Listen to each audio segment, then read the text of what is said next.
Hola, ¿qué tal?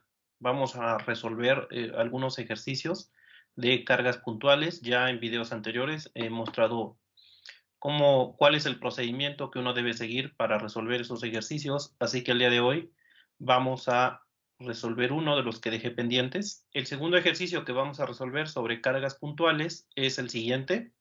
Ya se los había proyectado la clase anterior. Ahí tenemos la figura y el texto decía lo siguiente: dos cargas puntuales Q1 y Q2 se colocan a una distancia de 4.5 centímetros entre sí.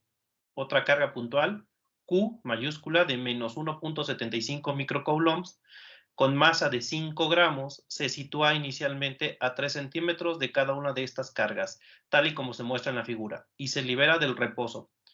Usted observa que la aceleración inicial de Q es de 324 metros sobre segundo cuadrado hacia arriba, paralela a la línea que une las cargas puntuales. Calcule Q1 y Q2. Aquí tenemos la figura del problema. Tenemos dos cargas puntuales fijas, Q1 y Q2, las cuales desconocemos tanto su valor como su signo. Por otra parte, tenemos la carga Q, que es una carga negativa, la cual está libre y tiene una masa de 5 gramos. Entonces, cuando nosotros la liberamos, debido al efecto de las otras dos cargas, esta carga Q sale disparada hacia arriba. Por supuesto que para que eso ocurra, es necesario que tanto Q1 como Q2 tengan un signo específico, el cual debemos averiguar. Pero debemos empezar por la información que nos proporcionan. Nos están diciendo que la carga Q mayúscula se está acelerando hacia arriba a 324 metros sobre segundo cuadrado. Para ello es conveniente que recordemos, por acá tenemos a este señor, y como lo he dicho ya en videos anteriores, es fundamental conocer las leyes de Newton, y en particular aquí vamos a recurrir a la segunda ley de Newton, que por acá se los voy a poner para que lo recuerden. La segunda ley de Newton nos dice que todo cuerpo de masa m sobre el que actúa una fuerza neta experimentará una aceleración en la misma dirección que la fuerza neta, y está dada por aceleración es igual a fuerza neta o fuerza resultante entre masa.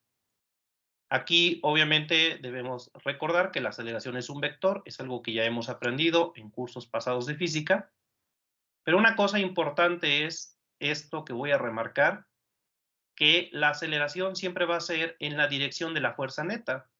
Estas dos cargas, Q1 y Q2, ejercen una fuerza hacia arriba sobre esta partícula Q mayúscula, y la aceleración que ellos nos muestran es vertical.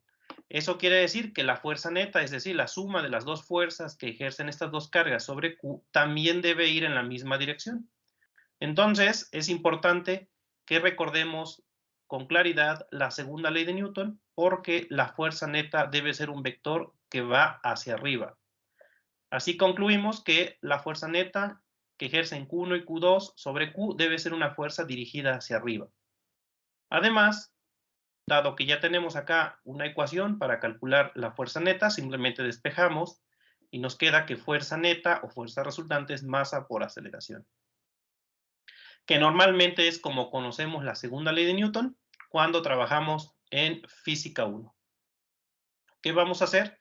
Vamos a sustituir los valores que tenemos. La masa son 5 gramos y lo tenemos acá en la parte de arriba. Sin embargo, debemos recordar que la masa debe estar en kilogramos. Por otro lado, la aceleración, acá está, 5 gramos es 0.005 kilogramos. Y por otro lado, la aceleración es 324 metros sobre segundo cuadrado hacia arriba. Eso quiere decir que al expresarla en componentes sería un vector completamente vertical, esto es, no tiene componente en X, y entonces sería de esta manera, 0i más 324j metros sobre segundo cuadrado. Ahora realizamos esta operación, es un escalar multiplicando un vector, entonces el escalar, que es la masa, va a multiplicar a cada una de las componentes que están en el vector aceleración, y si hacemos los cálculos, obtenemos que la fuerza resultante es 0i más 1.62j newton. Una vez que ya tenemos la fuerza resultante, es la fuerza que debe experimentar esta carga Q debido a las otras dos. Ahora, con esta información debemos analizar qué signo deben tener tanto Q1 y Q2 para obtener una fuerza neta tal y como se requiere. Por aquí anoté ya la fuerza neta. Vamos entonces a hacer unas pruebas. Vamos a pensar, ¿qué pasaría si tanto Q1 como Q2 fueran positivas? Aquí no les he puesto nombre, simplemente puse el signo. ¿Qué pasaría si fueran positivas? Bueno, para empezar, la carga Q sentiría atracción hacia Q1 y la otra carga, que también es positiva, también ejerce una fuerza de atracción sobre la carga Q. Esas serían las fuerzas de manera individual que experimentaría la carga Q mayúscula debido a estas dos que tenemos acá. Para sacar la fuerza neta, como ya lo hemos visto, debemos sumar estos dos vectores, y para hacer la suma de vectores, pues ya sabemos cómo se hace.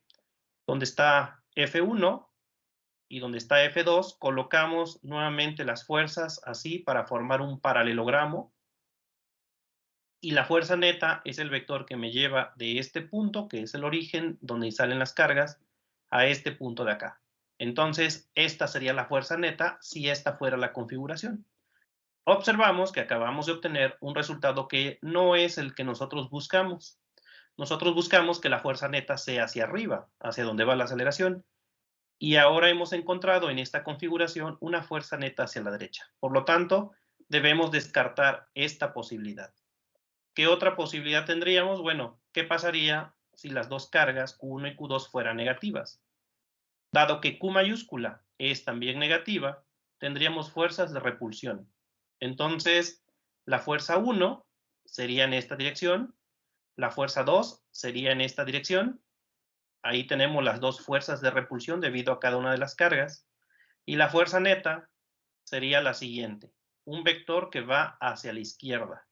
Nuevamente, no hemos conseguido lo que nosotros queríamos. Por lo tanto, esta configuración se debe descartar. Las cargas Q1 y Q2 no pueden ser negativas. Vamos a probar una configuración más, que ahora es, ¿qué ocurre si Q1 es positiva y Q2 es negativa? ¿Qué pasaría entre Q1 y la carga Q mayúscula?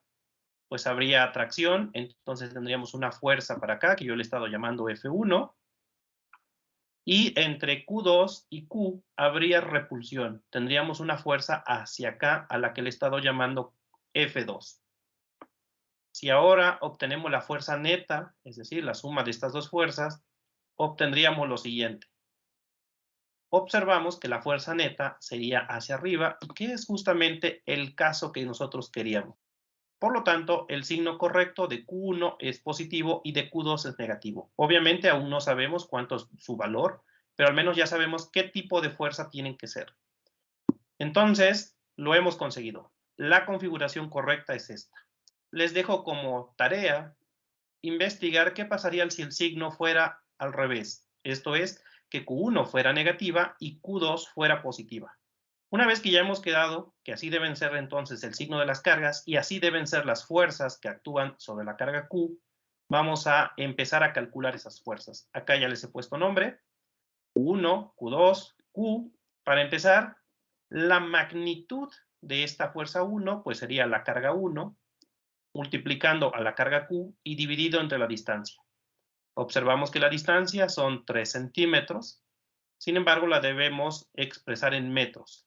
Entonces, si hacemos la sustitución, tenemos que la constante K tiene un valor de 9 por 10 a la 9 newton metro cuadrado sobre coulomb cuadrado. Y luego tenemos el valor absoluto de Q multiplicando a Q1, que es estas dos cargas. Q es negativa, por eso fue necesario poner valor absoluto, porque recuerden que calculamos magnitud y las magnitudes son siempre positivas. Y la distancia son 3 centímetros expresado en metros al cuadrado. Entonces, si ustedes usan su calculadora para multiplicar todas estas cantidades, obtendríamos que la magnitud de la fuerza 1 es 1.75 por 10 a la 7 Q1 newton sobre coulomb. Ahora, puesto que voy a hacer una suma de vectores, necesito expresar en componentes este vector F1. Sus componentes, y recuerden que para determinar las componentes debemos pensar siempre como si fueran recorridos. Salimos de este punto y queremos llegar a este punto. Entonces avanzaríamos primero hacia la derecha.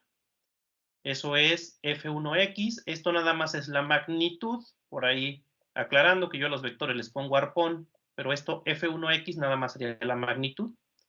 Ahora vamos a movernos hacia arriba y tenemos F1Y. Para determinar las magnitudes de estas componentes, necesitaremos el ángulo θ, que está aquí. Para ello vamos a recurrir a la figura original nuevamente. Observamos que por la configuración que tenemos es 4.5 centímetros entre las cargas. Voy a trazar estas líneas para formar un triángulo rectángulo. Y esta parte de acá pues sería la mitad de 4.5 centímetros, es decir, 2.25 centímetros. Con Pitágoras yo puedo determinar cuánto mide el lado de este triángulo. Si ustedes hacen las operaciones van a encontrar que este lado mide 1.98 centímetros. También voy a necesitar el ángulo al que le voy a llamar ángulo θ, que aquí lo he marcado. Ese ángulo lo podemos determinar con la tangente, porque la tangente de ese ángulo es cateto opuesto entre cateto adyacente. Si hacemos esa división, obtendríamos un valor de 1.133 y con la tangente inversa podemos determinar el ángulo. El ángulo es de 48.59 grados. Si ahora regresamos a la figura donde tenemos nuestras componentes, observamos que la componente en X es el cateto adyacente, por lo tanto usaríamos la función coseno. Y entonces tendríamos que F1X es igual a la magnitud de F1 multiplicado por el coseno del ángulo. Si el número que tenemos acá, 1.75 por 10 a la 7, lo multiplicamos por el coseno de este ángulo, obtenemos un valor de 1.158 por 10 a la 7 Q1, Newton sobre Coulomb. De forma similar, la componente en Y, al ser el cateto opuesto, usaremos la función seno. Entonces sería la magnitud de F1 por el seno de ángulo, y si hacemos las operaciones, obtenemos 1.312 por 10 a la 7 Q1 Newton sobre Coulomb. Dado que ya tengo las componentes, ya puedo escribir el vector F1 de la siguiente manera. F1 es igual a F1X y más F1YJ. Esas serían las componentes de nuestro vector F1. ¡No, cabrón! Y si me permiten, voy a llevar a Taylor porque ya está haciendo su desmadre. Ahora sí, ya llevé a Taylor a su lugar. Mordió mi cable el cabrón. Bueno, de forma similar, la magnitud de la fuerza 2 se puede obtener de la siguiente manera. La constante K, el valor absoluto de la carga Q, Q2 entre R cuadrada. Sin embargo, observamos que R pues es la misma distancia, también son 3 centímetros. Cuando hagamos la sustitución de los números, obtenemos básicamente las mismas cantidades que en el caso de F1, con la única diferencia es que ahora tenemos Q2 en lugar de Q1. Si realizamos las operaciones, pues vamos a llegar que la magnitud de la fuerza 2 es exactamente igual que la magnitud de la fuerza 1. 1.75 por 10 a la 7 Q2. Ahora, para determinar las componentes de este vector F2, observamos que si salimos de donde inicia el vector, nos moveríamos primero hacia la izquierda, esa le vamos a llamar F2X, y luego hacia arriba, le vamos a llamar F2Y. Para determinar la magnitud de las componentes requerimos este ángulo. Sin embargo, observamos que por la simetría del problema, el triángulo que tenemos en la parte superior es semejante al triángulo que tenemos en la parte inferior. Particularmente este ángulo θ será también este ángulo que tenemos en la parte de abajo. Si este ángulo es el mismo que θ, entonces el ángulo de acá también será θ. Y eso quiere decir que las componentes deberán tener el mismo valor que para las componentes de la fuerza 1, puesto que la magnitud es la misma y tenemos entonces básicamente dos triángulos semejantes. La única diferencia que tenemos es que para estas componentes estarían multiplicadas por Q2 en lugar de estar multiplicadas por Q1. También observemos que la componente F2X es hacia la izquierda y por lo tanto sería, al expresarlo en términos del vector unitario y gorrito, sería negativo. Así, la fuerza 2 la puedo expresar de manera similar a la fuerza 1, teniendo en cuenta que la componente en X es negativa y que además, en lugar de tener Q1, tenemos Q2. Esa sería entonces la fuerza 2 expresada en componentes cartesianas. Ahora, aquí ya tenemos las dos fuerzas en componentes y vamos a calcular la fuerza neta, es decir, la fuerza resultante de estas dos. Empezaríamos por las componentes en X. Vamos a sumar estas componentes para obtener la fuerza total en X. Le voy a llamar sumatoria de fuerzas en X, que sería la fuerza 1 más la componente de la fuerza 1 más la componente de la fuerza 2. También debemos recordar que, por acá lo he estado dejando todo este tiempo, la fuerza resultante debe ser 0 en X. Por lo tanto, la suma de estas cantidades tiene que dar 0. Así podemos expresar nuestra ecuación de esta forma y observamos que simplemente son los mismos números, las mismas cantidades, por lo tanto llegamos a la conclusión de que Q1 tiene que ser igual a Q2. Recordemos que esto es simplemente su valor numérico. Evidentemente los signos son diferentes. Para simplificar mis expresiones, voy a usar únicamente la letra Q para representar tanto Q1 como Q2. Ahora, para realizar la suma de fuerzas en Y, simplemente voy a reescribir estas expresiones, pero en lugar de poner Q1 y Q2, voy a sustituir y poner únicamente Q. Así, la suma de fuerzas en Y quedaría de esta forma. Entonces, como me quedan dos términos idénticos, podemos sumar estas cantidades en un solo término y sería 2.624 por 10 a la 7 Q Newton sobre Coulomb. Esta expresión debe ser igual a la componente en Y de la fuerza neta, que es 1.62. Así que vamos a igualar a 1.62 Newton esta suma de fuerzas. De aquí ya podemos despejar el valor de Q y ustedes hagan ahí con su calculadora las operaciones y quedaría que la carga es 6.17 por 10 a la menos 8 coulombs. Finalmente, recordemos que esto nada más es el valor numérico de Q. Debemos recordar que Q1 es positiva y que Q2 es negativa. Como comentario final, un estudiante ya con mayor experiencia en el manejo de este tipo de problemas y sobre todo en el uso de vectores, se habría dado cuenta desde el principio que tanto Q1 como Q2, por la simetría del problema, tendrían que tener el mismo valor numérico. Yo lo quise hacer paso por paso, sobre todo pensando en aquellos estudiantes que apenas están empezando con ese tema y que se les dificulta de pronto visualizar cómo son las componentes de las fuerzas. Entonces, esta es la respuesta final y con eso concluimos. Y ya, terminamos. Alabados el Señor. Nos vemos hasta la próxima.